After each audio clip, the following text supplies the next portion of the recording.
नमस्कार दोस्तों, स्वागत है आपका अपने यूट्यूब चैनल पर।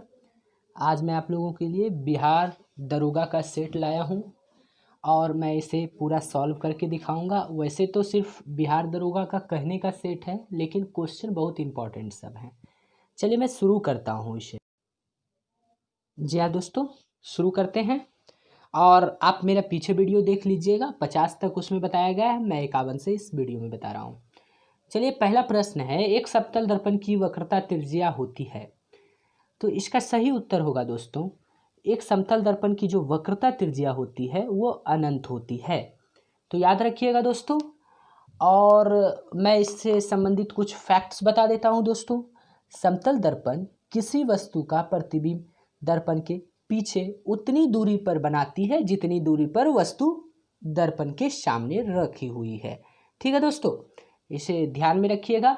और दूसरा बात है दोस्तों, दूसरा फैक्ट है, यह प्रतिबिंब काल्पनिक वस्तु के बराबर एवं पार्श्व उल्टा होता है। दूसरी बात है दोस्तों कि मैं ये भी बता देता हूँ आपको, समतल दर्पण जो होते हैं में वस्तु का प्रतिबिंब, पूर्ण प्रतिबिंब अगर आपको चाहिए तो आपको अपनी लंबाई के आधा आपको दर्पण ले आइएगा तो आप पूरी प्रतिबिंब पा सकते हैं। एग्जाम में बहुत बार पूछा गया है दोस्तों।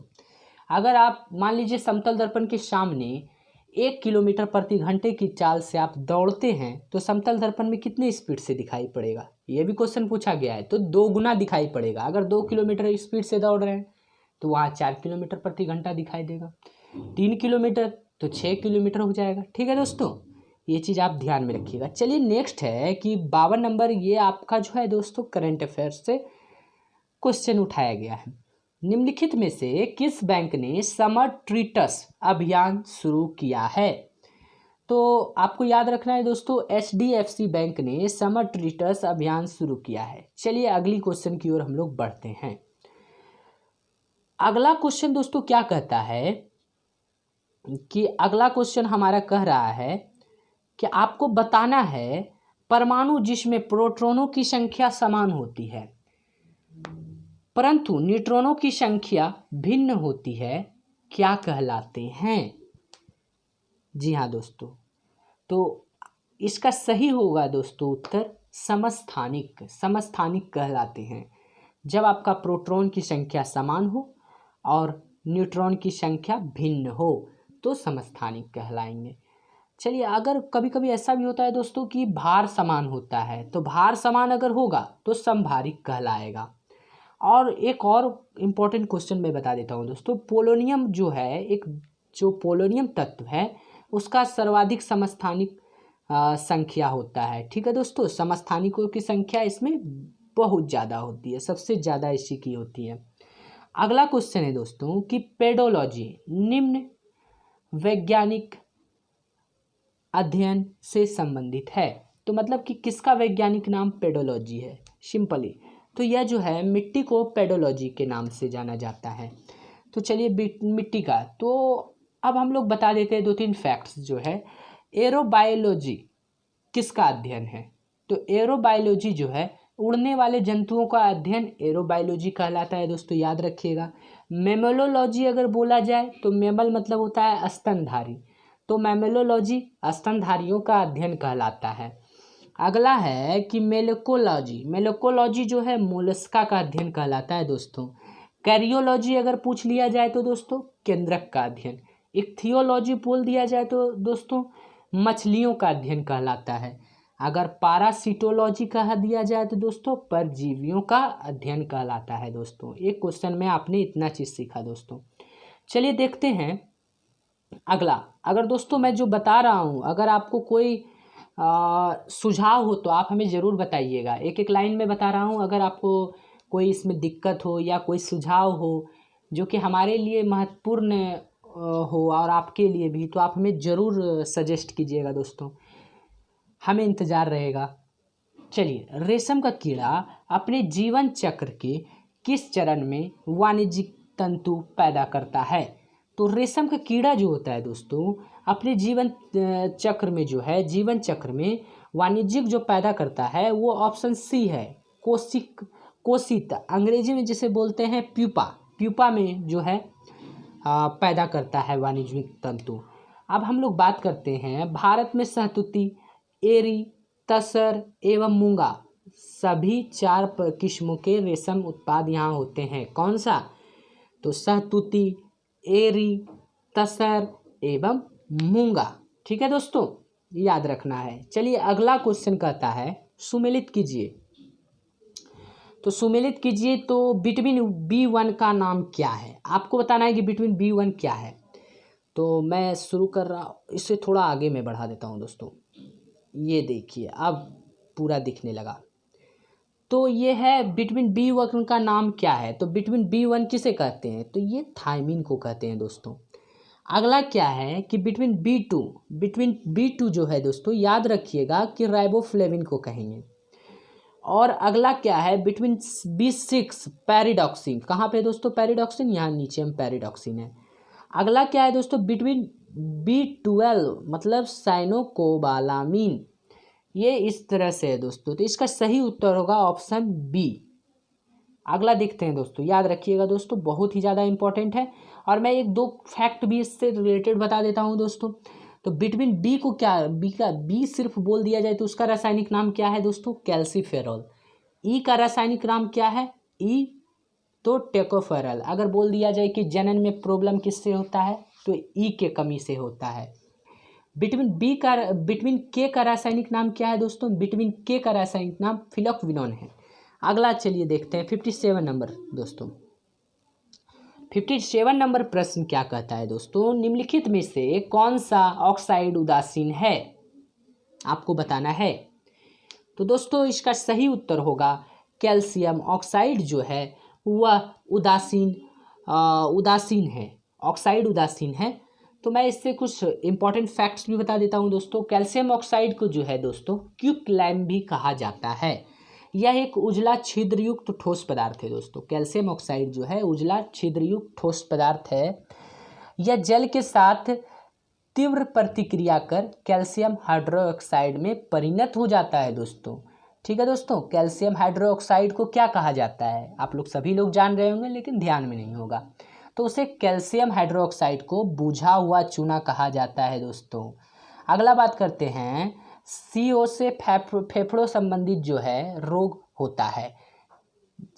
समझे दोस्तों, मैं बताने का ये प्रयास कर रहा हूँ दोस्तों। रोड पे चलते हैं, कार्बन मोनोऑक्साइड जो आता है, हम लोग सांस लेते हैं, तो कार्बन मोनोऑक्साइड से क्या होता है? उससे फेफड़ा रोग होता है। मैं अपनी तरफ से बता दिया दोस्तों।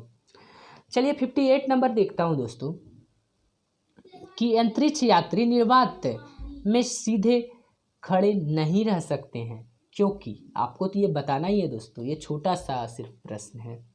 तो इसका सही उत्तर है दोस्तों ऑप्शन ए, गुरुत्व नहीं होता है। तो दोस्तों आप हमें जरूर बताइएगा कमेंट में आपने कितना सही किया। अगला क्वेश्चन है, हवा में लोहे और लकड़ी के समान भार की गेंद को समान ऊंचाई से गिराने पर पहले कौन पहुंचेगा दोस्तों? ऑप्शन पे विचार कीजिए। जी हाँ दोस्तों, इसका ऑप्शन सी सही होगा। लकड़ी की गेंद बाद में गिरेगी तो पहले कौन पहुंचेगा? तो लोहा का गेंद।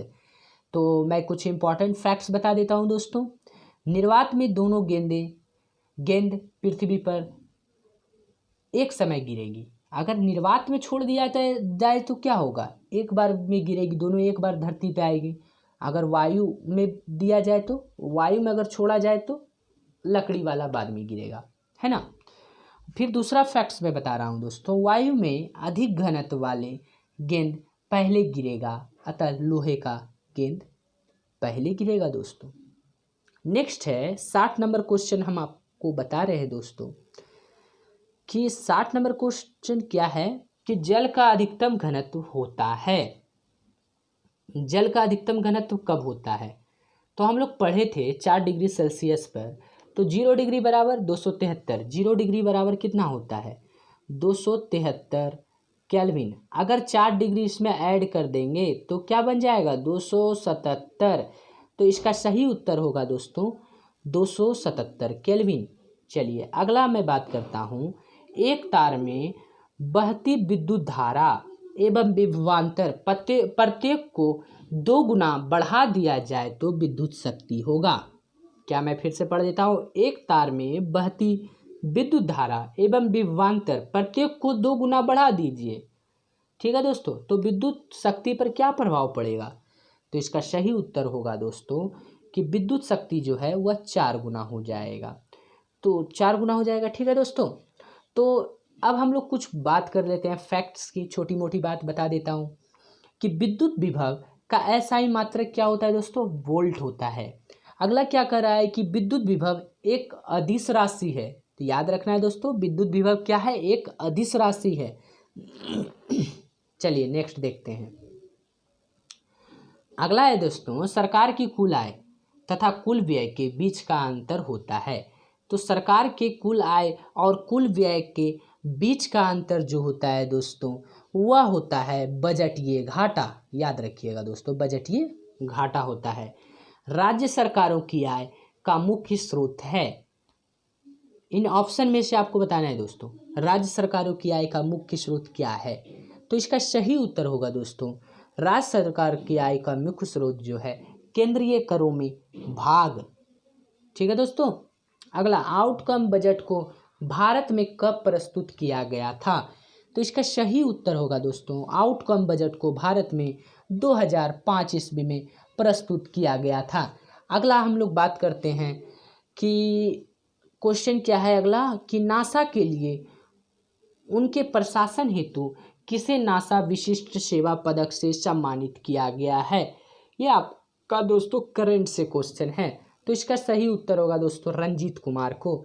अगला क्या कहता है, निम्नलिखित में से असत्य युग्म का चुनाव कीजिए। चलिए देखते हैं। पहला क्या कह रहा है दोस्तों, एम.एस. स्वामीनाथन, तो हरित क्रांति से। जी हाँ दोस्तों, बिल्कुल सही है। राज्य समिति कृषि जो पर कर। ठीक है दोस्तों, ये भी सही है। अगला देखते हैं दोस्तों, वर्गीज कुरियन, तो ये भी सही है दोस्तों। मोरारराज देसाई कराधान, ये आपका गलत है दोस्तों। ठीक है दोस्तों, चलिए नेक्स्ट क्वेश्चन देखते हैं।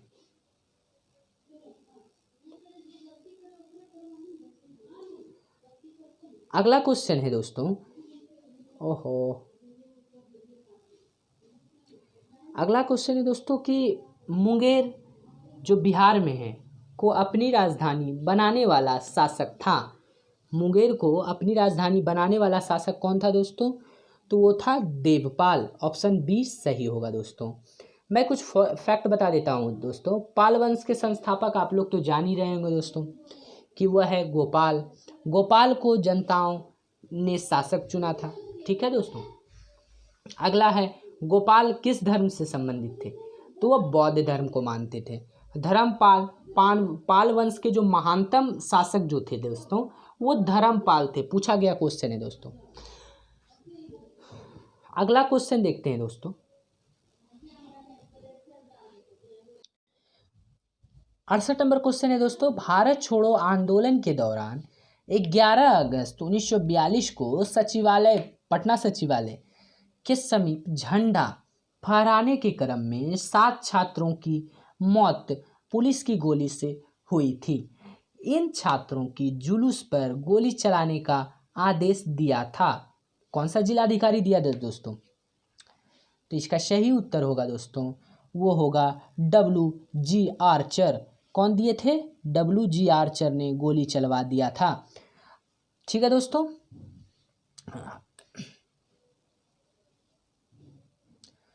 मैं इससे इम्पॉर्टेंट फैक्ट्स बता देता हूं दोस्तों। भारत छोड़ो आंदोलन का निर्णय कांग्रेस कार्यकारिणी परिषद ने वर्धा में आयोजित 14 जुलाई 1942 को बैठक में लिया। कहाँ लिया था दोस्तों? 14 जुलाई 1942 को वर्धा में आयोजित बैठक में ये जो भारत छोड़ो आंदोलन का निर्णय लिया था दोस्तों। चलिए अगला देखते हैं दोस्तों कि अगला प्रश्न क्या है कि निम्नलिखित में से राज्यसभा के विषय में कौन सा कथन सही है, सही नहीं है? जी हाँ दोस्तों, देखते हैं। यह भंग नहीं किया जा सकता है, बिल्कुल सही है। इसका कार्यकाल 5 वर्षों का होता है, यह भी बिल्कुल सही है। 5 वर्षों का होता है, नहीं दोस्तों, यह गलत है। 6 वर्षों का होता है दोस्तों।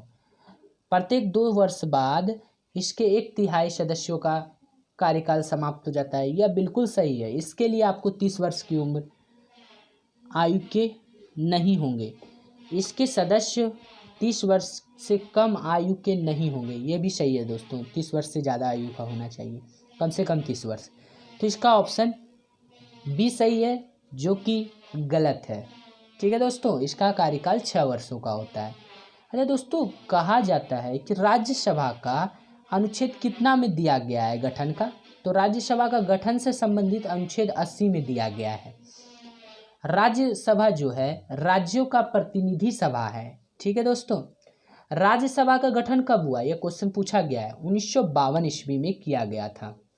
अगला है कि राज्यसभा में सबसे अधिक प्रतिनिधि उत्तर प्रदेश राज्य का है। राज्यसभा में सदस्यों की संख्या कितनी है? 250 मैक्सिमम। ठीक है दोस्तों, चलिए नेक्स्ट 70 नंबर क्या कहता है दोस्तों? मूल अधिकार के संदर्भ में निम्नलिखित में से कौन सा कथन सही है?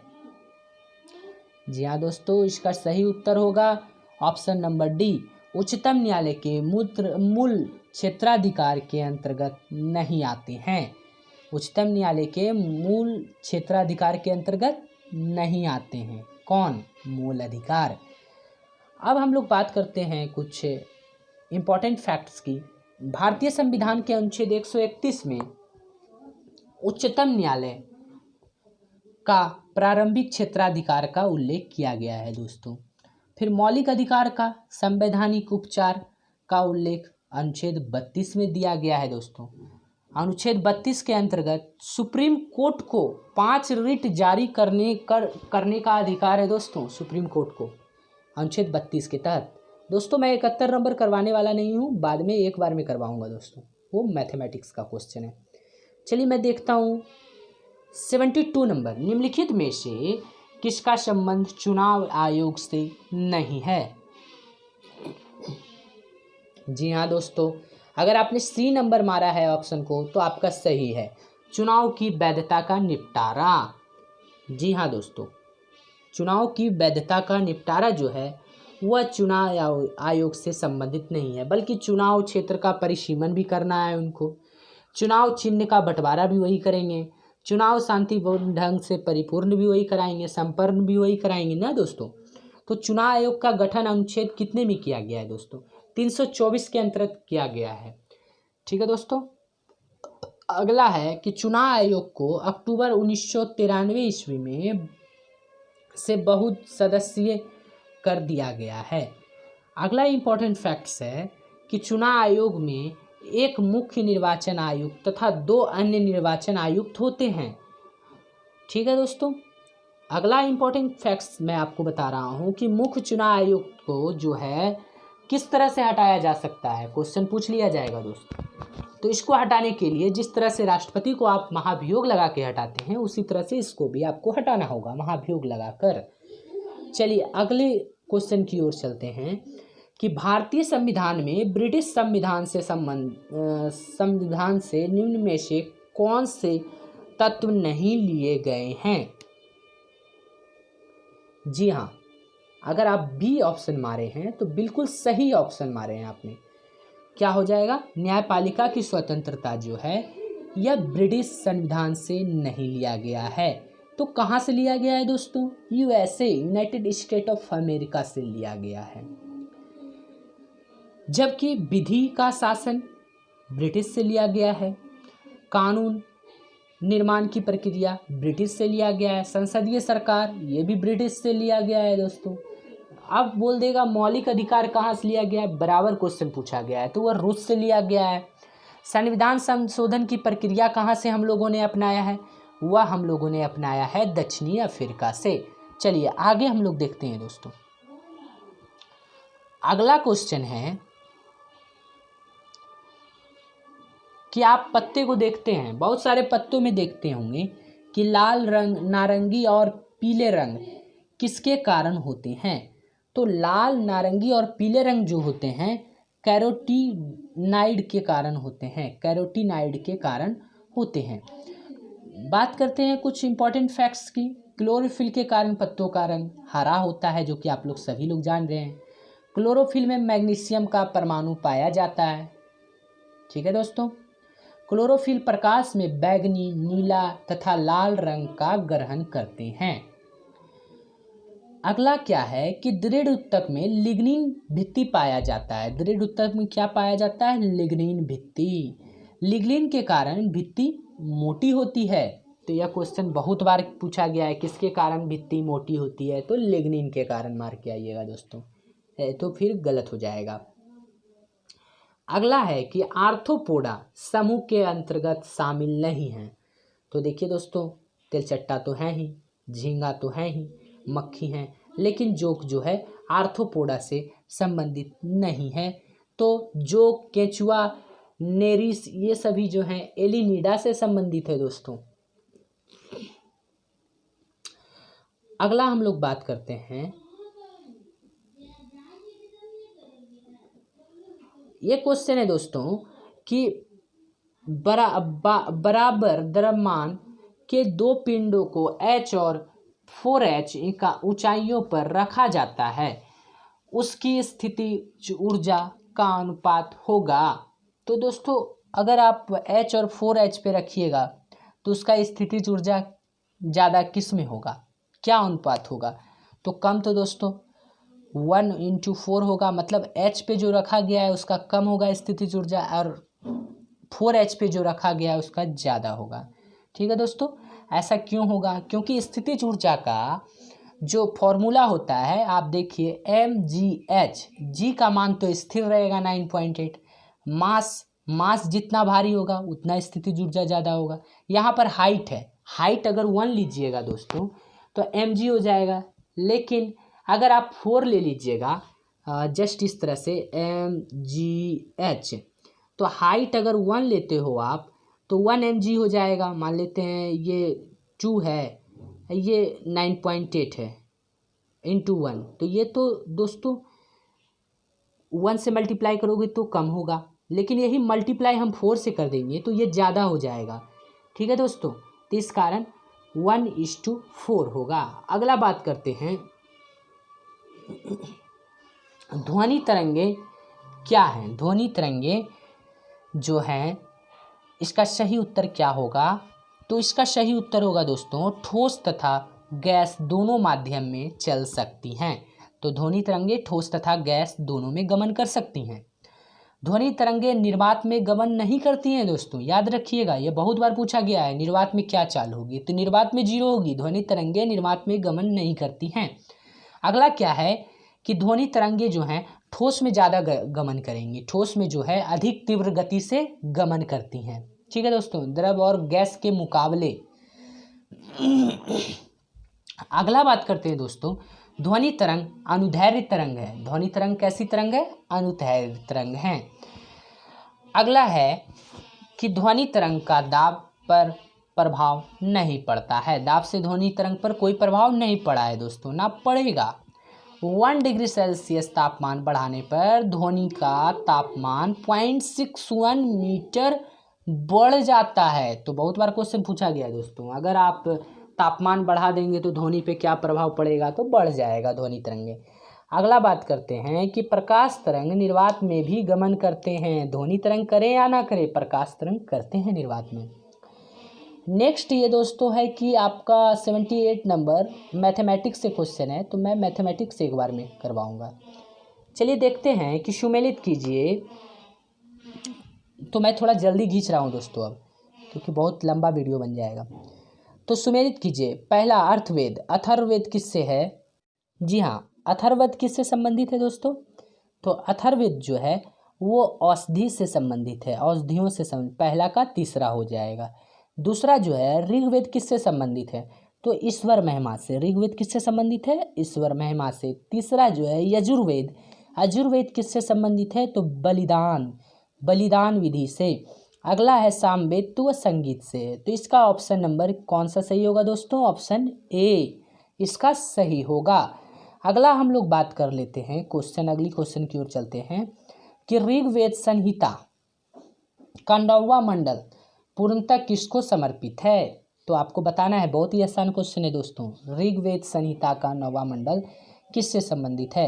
तो इसका सही उत्तर होगा दोस्तों सोम से संबंधित है ऋग्वेद का 9वां मंडल। तो मैं कुछ इंपॉर्टेंट फैक्ट्स बता देता हूँ दोस्तों। 9वां मंडल में कितने श्लोक हैं, बहुत बार पूछ लिया गया है। तो 120 श्लोक हैं और 14 श्लोक जो हैं वह हैं सोम देवता। 114 श्लोक सोम देवता को समर्पित हैं। सोम एक देवता के रूप में ऋग्वेद में लोकप्रिय हुए थे। ठीक है दोस्तों, सोमरस जो आयुर्वेद का प्रिय पेय पदार्थ था। चलिए अगला,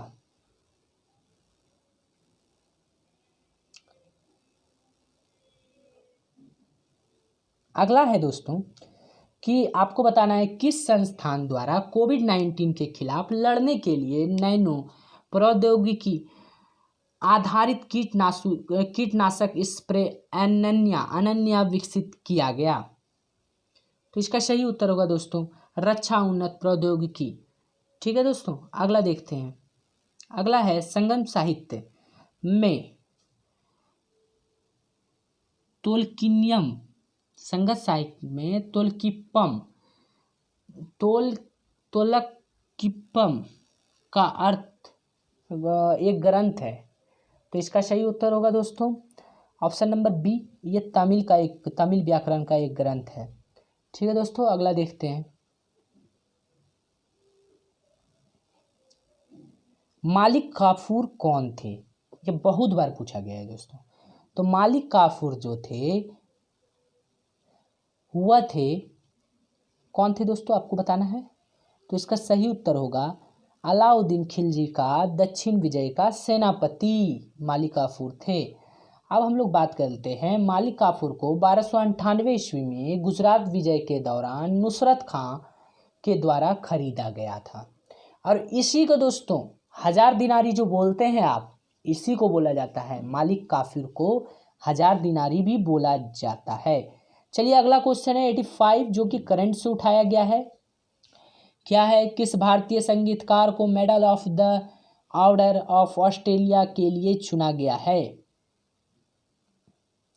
जी हाँ दोस्तों, इसका सही उत्तर होगा शोभा शेखर को medal of the order of Australia के लिए चुना गया है। अगला देखते हैं, निम्न में से किस मुगल बादशाह ने दिल्ली की जामा मस्जिद का निर्माण कराया? तो दिल्ली की जामा मस्जिद का जो निर्माण कराया था दोस्तों वो शाहजहां ने करवाया था। शाहजहां ने 1638 ईस्वी में शाहजहांबाद की स्थापना भी कराया था दोस्तों। मैं इंपॉर्टेंट फैक्ट्स बता रहा हूँ दोस्तों। जामा मस्जिद और लाल किला शाहजहां द्वारा निर्मित कराया गया था दोस्तों। ठीक है दोस्तों, याद रखिएगा।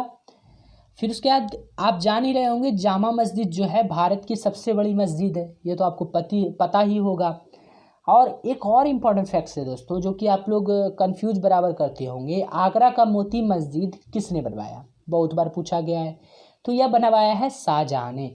और दिल्ली का मोती मस्जिद अगर बोल दे तो दिल्ली मतलब औरंगजेब ने उसे बनवाया था। दिल्ली का मोती मस्जिद औरंगजेब, आगरा का मोती मस्जिद शाहजहां और आगरा का जामा मस्जिद अकबर बनवाया था दोस्तों। ठीक है दोस्तों, याद रखिएगा। अगला है दोस्तों कि निम्नलिखित 4 बाहरी आक्रमणों को कालक्रम अनुसार बताइए। तो 4 आक्रमण जो हुए थे वो कालक्रम उसका क्या है? तो उसका सही उत्तर है दोस्तों ऑप्शन सी। पहले कौन थे? चंगेज खां। दूसरे नंबर पे कौन थे? तैमूरलंग। तीसरा नादिर शाह। और चौथा कौन था दोस्तों? अहमद शाह अब्दाली। तैमूरलंग कब किया था आक्रमण? तो 1398 ईस्वी में। नादिर शाह कब किया था दोस्तों? 1739 ईस्वी में। और अगला क्या है कि अहमद शाह अब्दाली कब किया था दोस्तों? पहली बार आक्रमण 1748 ईस्वी में। चलिए देखते हैं नेक्स्ट क्या है दोस्तों, निम्नलिखित में से कौन एक सुमेलित नहीं है? तो पहला है क्या कि आत्मारंग पांडुरंग, जी हाँ, प्रार्थना समाज, जी हाँ दोस्तों ये तो सही है। नेक्स्ट है कि आत्मीय सभा देवेंद्रनाथ टैगोर, नहीं दोस्तों ये गलत है। आत्मीय समाज का जो सभा का जो किया था 1815 ईस्वी में स्थापना किया था किसने? राजा राम मोहन राय ने। तो ये गलत है। अगला देखते हैं दोस्तों, भारतीय ब्रह्म समाज, ये सही है, केशव चंद्र सेन। ये भी सही है दोस्तों, ये भी सही है। अगला, राधा स्वामी सत्संग, तो तुलसीदास, ये भी सही है। आपको बहुत बार बोल दिया जाता है कि रामचरितमानस हिंदी का सर्वश्रेष्ठ पुस्तक है। कब आया, कब उस बना, वो कब लिखा गया? तो वो कब लिखा गया दोस्तों? अकबर के काल में लिखा गया था। अब इसी से एक क्वेश्चन और आपको घुमाकर पूछ लिया जाएगा कि बताइए कि रामचरितमानस पाठ जो लिखे थे, जो उसके लेखक थे, वो किसके समकालीन थे? तो वो अकबर के थे दोस्तों। तो इसे याद रखिएगा। चलिए नेक्स्ट देखते हैं दोस्तों। हमारा ये नेक्स्ट क्वेश्चन है छोटा सा आपके लिए कि निम्नलिखित में से किसे दक्षिण गंगोत्री के नाम से जाना जाता है ना? तो इसमें तो आप लोग सभी गलत कीजिएगा लगभग लोग। तो याद रखिएगा, मैं बता देता हूँ, बहुत ही इंपॉर्टेंट है। कावेरी नदी का उद्गम स्थल, जी नहीं, जी नहीं। वह स्थान जहाँ से पेरियार उत्तर की तरफ बहती है, एकदम नहीं। केरल में रॉकेट केंद्र छोड़ने का केंद्र, नहीं। तो भारत का प्रथम अंटार्कटिक शोध केंद्र को कहा जाता है। तो हम लोग कुछ बात कर लेते हैं इस पे। तो 90 का क्या है कि दक्षिणी गंगा की स्थापना कब हुई थी दोस्तों? तो 1982 ईस्वी में हुई थी। कहाँ? तो अंटार्कटिक शोध केंद्र पर। आप मैप देख लीजिएगा दोस्तों। दक्षिण गंगोत्री की स्थापना डॉक्टर कासिम के नेतृत्व वाली टीम द्वारा किया गया था। किसके नेतृत्व वाली टीम के द्वारा किया गया था दक्षिण का गंगोत्री का स्थापना? तो डॉक्टर कासिम। भारत का अंटार्कटिका में कौन कौन है? ये तो है ही दोस्तों। अगला कौन है? मैत्री है, भारती है। ये 3 शोध हैं, शोध केंद्र मैंने अभी जो बताया, ये तीनों हैं अंटार्कटिका में। चलिए अगला बात कर लेते हैं हम लोग। भारतीय गन्ना अनुसंधान संस्थान स्थित है। तो भारतीय गन्ना अनुसंधान संस्थान कहाँ स्थित है? कोयम्बटूर में। तो मैं कुछ इंपॉर्टेंट फैक्ट्स दोस्तों आप लोगों को बता देता हूँ कि केंद्रीय औषधि अनुसंधान संस्थान अगर आपको बोल दिया जाए तो औषधि जैसे देखेंगे लखनऊ मार देना है, औषधि संस्थान। और रमन रिसर्च अगर बोल दिया जाए तब दोस्तों तो आपको बेंगलोर मानना है। अगर भारत खगोल संस्थान बोल दिया जाए तो ये भी बेंगलोर में है। केंद्रीय जूट प्रौद्योगिकी अनुसंधान संस्थान कहाँ है? तो वो वेस्ट बंगाल कोलकाता में है। भारतीय सर्वेक्षण विभाग देहरादून में स्थित है। भारतीय सर्वेक्षण विभाग बोल दिया जाए दोस्तों कहाँ मारिएगा ऑप्शन? देहरादून। भारतीय मौसम वेधशाला तो बहुत बार आप लोग पढ़े होंगे, पुणे में है। चलिए देखते हैं दोस्तों। अगर वीडियो अच्छा लग रहा हो दोस्तों तो लाइक ज़रूर कीजिएगा, इससे हमें पता चलेगा कि आप लोग कितना लाइक कर रहे हैं, कितना पसंद कर रहे हैं हमारे वीडियो को, तो और मैं अच्छा से अच्छा वीडियो बनाऊंगा दोस्तों। अब अगला क्वेश्चन है कि अंतर्राष्ट्रीय वैज्ञानिक प्रकाशन कंपनी स्प्रिंगर नेचर के एक विभाग द्वारा संकलित नेचर रिसर्च में भारत की रैंकिंग क्या है? तो दोस्तों इसका डायरेक्ट 12 नंबर है, भारत जो है 12वां नंबर पे है। चलिए अगला बात करते हैं। पृथ्वी का आयु निर्धारित करने में निम्नलिखित में से कौन सी विधि का प्रयोग करते हैं? तो आपको पृथ्वी का आयु जानना है तो इससे क्या होगा, किससे पता करेंगे? यूरेनियम डेटिंग के द्वारा। ठीक है दोस्तों, यूरेनियम डेटिंग के द्वारा पृथ्वी का आयु पता करते हैं।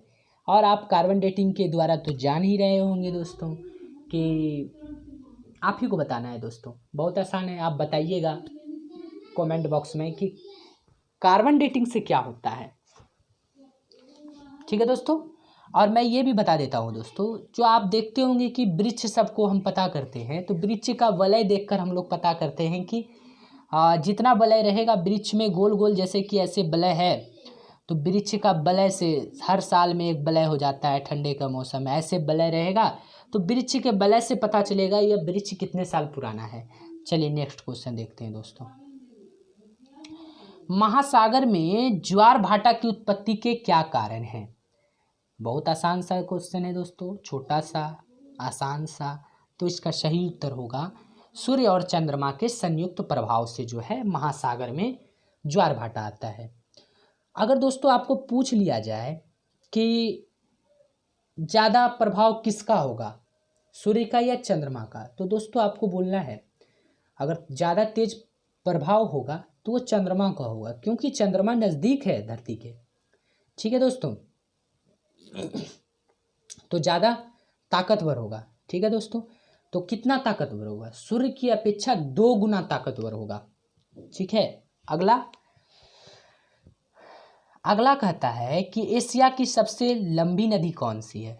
तो आपको बताना है कमेंट बॉक्स में कि विश्व की सबसे लंबी नदी कौन है। तो एशिया की सबसे लंबी नदी मैं बता देता हूँ, यांगटीसी है, यांगटीसी। ठीक है दोस्तों, तो यांगटीसी नदी कहाँ है, कहाँ से निकलती है?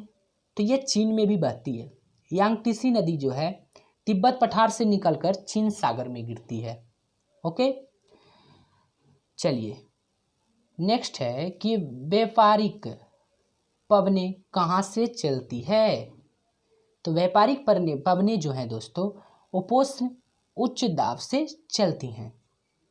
अगला क्वेश्चन हम लोग देखते हैं दोस्तों कि निम्नलिखित में से कौन सी भूमध्य सागरीय जलवायु में की विशेषता है? तो निम्नलिखित में से भूमध्य सागरीय जलवायु की कौन सी विशेषता है दोस्तों? तो यह है ऑप्शन सी, शीत ऋतु में वर्षा होती है भूमध्य सागरीय क्षेत्र में। ठीक है, तो कैसे होती है, कुछ मैं इंपॉर्टेंट फैक्ट्स देख लेता हूँ दोस्तों।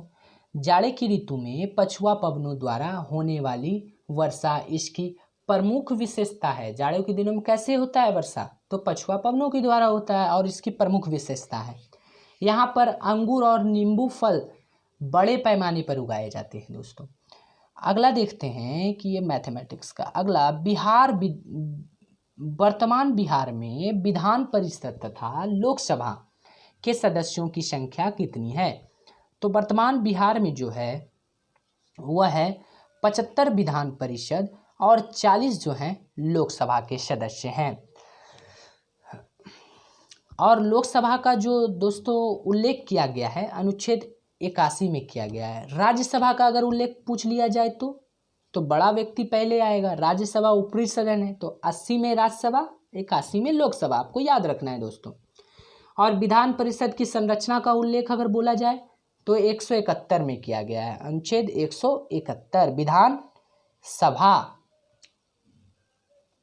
परिषद 171 और सभा अगर बोल दिया जाए दोस्तों 170, एकदम याद रखिएगा दोस्तों।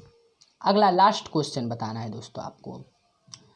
ये लास्ट क्वेश्चन है इस सेट का कि बिहार का विभाजन किस वर्ष हुआ? तो किससे किस वर्ष हुआ? तो बिहार का विभाजन जो है 15 नवंबर 2000 को लास्ट विभाजन हुआ है दोस्तों। तो किससे हुआ? झारखंड से हुआ। अगर बोल दिया जाए बंगाल, बिहार और बंगाल का विभाजन कब हुआ? 1912 ईस्वी में हुआ। अगर आपसे पूछ लिया जाए बिहार और उड़ीसा का विभाजन कब हुआ? तो 1936 ईस्वी में हुआ दोस्तों। ठीक है दोस्तों, चलिए वीडियो को यहीं पर समाप्त करते हैं। अगर आपको यह वीडियो पसंद आया हो दोस्तों तो लाइक एवं सब्सक्राइब जरूर कीजिएगा और हमारा मदद कीजिएगा, दूसरों को शेयर करके, और अगले का भी मदद हो। और आप हमें ज़रूर बताइएगा कि अगर कोई सेट आपको चाहिए, अगर आपको बुक नहीं खरीदना है तो मैं उस बुक को खरीद के इसमें पूरा डाल दूंगा दोस्तों।